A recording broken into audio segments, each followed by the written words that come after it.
From Imola now by Martin Whitaker from motor racing's governing body, the FIA. Good evening, Martin. Good evening.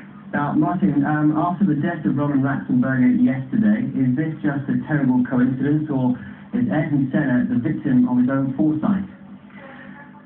I think tragically it has to be said that it is a terrible coincidence.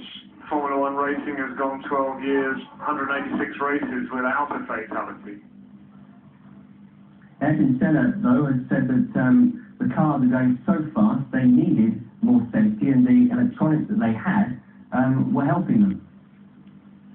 Well, I think what we've got to do here is look really at the advice of the experts, the engineers, those people who design and build the cars, and basically their feeling is that that's exactly the reverse. They feel that the cars actually are safer this season. There is less to go wrong on the cars.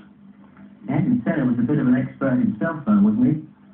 Obviously, would not disagree with that, but I'm saying that the people who build the cars, the engineers, that is exactly what they said about this particular situation. So, some people have been saying, including many of Ayrton Senna's fans, that these changes were made to make the sport more exciting because the big guns were dominating McLaren and Williams, and that these were needed because they wanted to put the pressure more on the drivers than on the cars. I think what you've got to realise is, and I don't think any of us can get away from the fact that this is a drivers' championship, and we had to get back to the point that the emphasis had to be on the driver rather than an electronically or computer-controlled car which he was driving. So the fact is that that was one of the main reasons why these electronics were taken out of the car. As I said, the electronics, or the driver aids, as we so called them, were actually taken out of the car to bring the championship much more back to a driver's championship. It's obviously had tragic consequences. What about the safety of the tracks as well?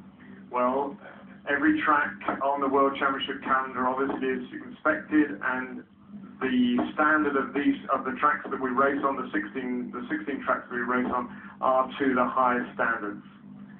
It's Sterling Moss has said tonight, and he knows a bit about the racing as well, that if you've got cars going at 200 miles an hour, it doesn't matter what they're made of. If they're going to go into a brick wall, there's going to be a tragedy.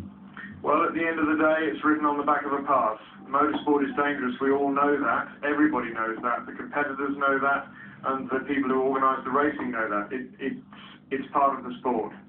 It certainly is. Martin, a high-risk sport, and obviously a dreadful weekend for the world of motor racing. Thank you for joining us this evening.